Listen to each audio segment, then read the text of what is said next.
छत्तीसगढ़ में विश्व आदिवासी दिवस पर एक भव्य कार्यक्रम होता था, लेकिन आज की डेट में जो सरकार जब जब से चेंज हुई है तब से विश्व आदिवासी दिवस को लेकर के कई ऐसी कोई तैयारी नहीं दिखती है। वही हमारे साथ कुछ आदिवासी भाई लोग हमसे जानते हैं किस तरह की तैयारी होनी थी और किस तरह सरकार के द्वारा इनको कार्यक्रम करना था। देखिए, सबसे पहले आपके माध्यम से पूरे जिले वासियों को, प्रदेशवासियों को विश्व आदिवासी दिवस के अवसर पर बहुत बहुत बधाई और बहुत बहुत शुभकामनाएं देता हूं। देखिए, जब हमारी पूर्व की सरकार थी, भूपेश बघेल जी की सरकार, एक ओबीसी वर्ग से आते थे। ओबीसी वर्ग आने के बाद भी हमारे आदिवासियों के हित के लिए, हमारी रक्षाओं के लिए, उनके त्यौहार के रूप में पूरे प्रदेश में हर जिले में पिछले बार हमारा आदिवासी महोत्सव के नाम से हुआ। विश्व आदिवासी बड़े धूमधाम से बनाया गया। आपने देखा वो बड़ा डोम लगा था, विभिन्न प्रकार के वृद्ध का सम्मान, बच्चों का सम्मान, बच्चियों का सम्मान, बच्चे जो टॉपर थे उनका सम्मान, कई प्रकार का कार्यक्रम का आयोजन किया गया। पर दुर्भाग्य के साथ कहना पड़ रहा है, दुख के साथ कहना पड़ रहा है, समाज की में पीड़ा है, क्योंकि मैं आदिवासी समाज है। इसी सरगुजा संभाग की धरती से मुख्यमंत्री बने तो लोगों में खुशी था कि पहली बार कोई मुख्यमंत्री बना। लेकिन मुख्यमंत्री बनने के बाद से आज दबाव पड़ा लोगों को, नहीं छुट्टी भी देने नहीं वाले नहीं थे, पर छुट्टी तो दे दिए। पर एक आदिवासी मुख्यमंत्री होने के बाद भी विश्व आदिवासी सरकार की तरफ से ना होना दुर्भाग्यपूर्ण है। अब ऐसे मुख्यमंत्री को हम क्या कहें, हमारे पास शब्द नहीं है। आप अपने माध्यम से समझ सकते हैं, क्योंकि हमारे प्रदेश में 2 सीएम हैं, एक सीएम है और एक सुपर सीएम। इसलिए ये सरकार नहीं चल पा रही, तो इसलिए आदिवासियों के हित की रक्षा नहीं कर पा रही है। वहीं से उनका नज़दीकी अंबिकापुर और आपके जसपुर में कोई दूरी नहीं है, वहाँ पर यहाँ पर वो कह रहे हैं कि एक पेड़ माँ के नाम में लगाओ। अभी हम लोगों को भी पेड़ मिला है, एक पेड़ माँ के नाम में। अब बाकी 50 लाख 60 लाख पेड़ काटो अदानी के नाम में। एक ऐसी नीति है इस प्रकार का। इसलिए कभी भी भारतीय जनता पार्टी, चाहे इनके देश की सरकार हो चाहे राज्य की सरकार हो, कभी भी आदिवासियों के हित में कोई निर्णय नहीं लेती, न ही आदिवासियों के हित में काम करती है। आज देखिए, जो बाबा साहब ने हमें जो व्यवस्था दिया था, आज संवैधानिक जो संस्था है उसको छेड़छाड़ किया जा रहा है। जो हमारे संवैधानिक अधिकार है उसको आज काटने का काम किया जा रहा है। आज माननीय न्यायालय से जो आदेश हुआ है, कहीं न कहीं से हमारा ST SC OBC को लड़ाने का काम है, उनको बांटने का काम किया जा रहा है, अगर आरक्षण खत्म कराना है। इसलिए लोगों में नाराजगी है। आने वाले दिन में 21 तारीख को जानकारी मिल रही है, पूरे देश में प्रदर्शन होगा, आंदोलन होगा। वो कितना उग्र होगा ये अभी कह पाना मुश्किल होगा। लोगों को लड़ाने का काम करे, क्या कहेंगे? नहीं, ये जो 1 तारीख के सुप्रीम कोर्ट की फैसला आई 1 अगस्त को, ये निश्चित ही जो 85% लोग हैं ST SC OBC की आपस में लड़ाने का ही काम कर रहे हैं। जबकि संविधान में व्यवस्था थी कि लोग जो है समानता, आरक्षण का सहारा लेकर समानता की ओर बढ़ें। ये तो आज भी हम 85% उसी स्थिति में हैं, 15% पूरी व्यवस्था को देख रहे हैं।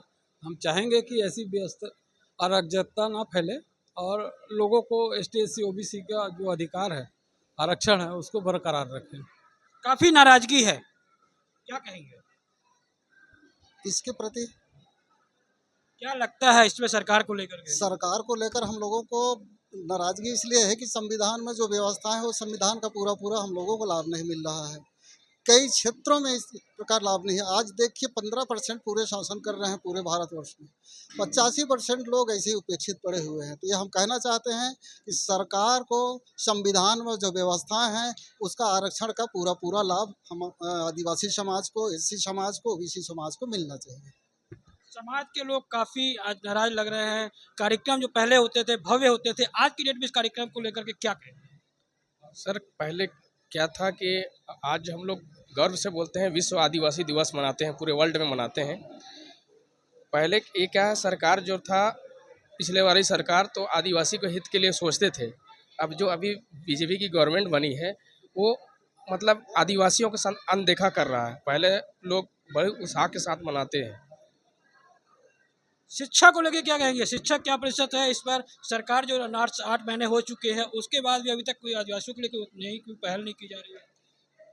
शिक्षा के क्षेत्र में हमारा ये कहना है इस संबंध में कि सरकार की जो सोच है, कहती कुछ है लेकिन होता कुछ है। सरकारी स्कूलों का उसमें टीचर तो नियुक्त कर देते हैं, लेकिन ठीक से पढ़ाई नहीं होता है बनस्पत प्राइवेट के। और प्राइवेटों में इतनी महंगी पढ़ाई हो गई है, उनका हर संस्था का, हर विद्यालय का अलग अलग विषय होते हैं। उनका ड्रेस अलग रहेगा, उनका विषय अलग रहेगा, उनका बस्ता अलग रहेगा, उनका जूता अलग रहेगा।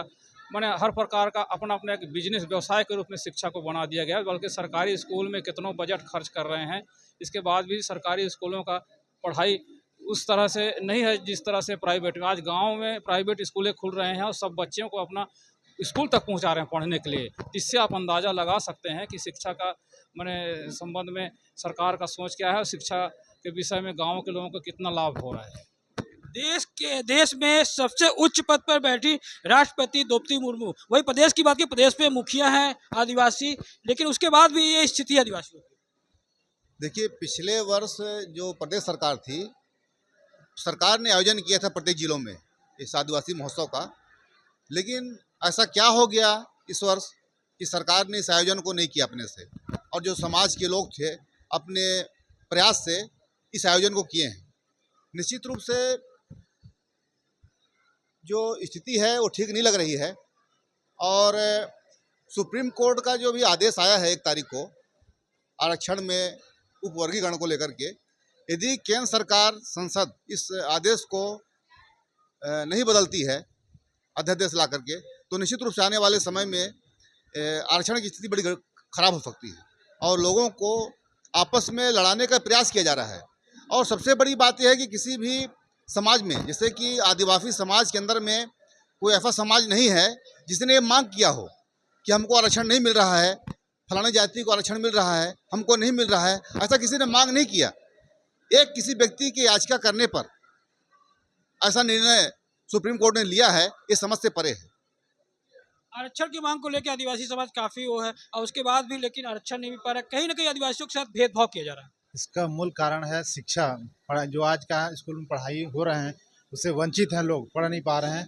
ये शिक्षा का अभाव ही है जो आरक्षण से भटक गए हैं लोग, तो उसका पूरी तरह से लाभ नहीं ले पा रहे हैं।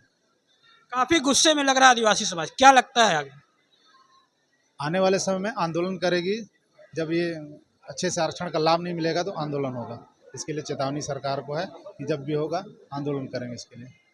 हमारे साथ ये आदिवासी समाज के कुछ लोग थे, उनसे जानने की कोशिश कर रहे थे। कहीं न कहीं शिक्षा और स्वास्थ्य को लेकर के आदिवासी वगैरह काफ़ी पीड़ित थे। वहीं अगर देखने वाली बात होगी कि जो कहते हैं आरक्षण की बात है, आरक्षण को लेकर के आदिवासी समाज काफ़ी लगा हुआ है कि हमें आरक्षण मिले, लेकिन कहीं न कहीं सरकार और केंद्र सरकार की ये नीति कब तक आदिवासियों को हित पे कर पाती है। धीरेन्द्र विश्वकर्मा, छत्तीसगढ़ तक, नरेंद्रगढ़।